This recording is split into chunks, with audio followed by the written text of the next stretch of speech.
Hello everyone, how are you doing? This is MD Tech here with another quick tutorial. In today's tutorial, I'm going to show you guys how to hopefully resolve the Javaw.exe application error, unable to launch application. So this should hopefully be a pretty straightforward process, guys, on how to resolve it. And without further ado, let's go ahead and jump right into it. So all you have to do is open up the search menu, search for configure Java. Go ahead and open that up. Select the Update tab, and then select where it says Update Now in the bottom right. If there's any new updates available, I'd recommend selecting the Update option on the screen that would appear.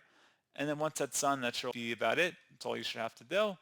And like I said, pretty straightforward process on that. If you don't see Java in the search menu, you may have to go onto Java or Oracle's website, download and install Java, and then hopefully that would be about it. You have the most up-to-date version. You can also come back in here and check out the security tab, and then where it says enable Java content for browser and web start applications, you want to make sure that is checkmarked. So it should be on by default, but you just want to make sure it's checkmarked in there, and then select OK to save it, or apply and OK. And that's pretty much it.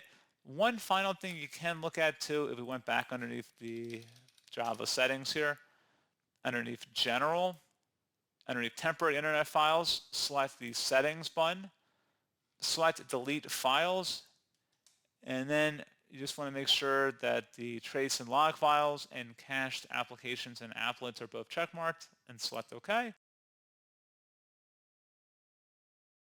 And then that should be about it. So as always, thank you guys for watching this brief tutorial. I do hope I was able to help you out, and I do look forward to catching you all in the next tutorial. Goodbye.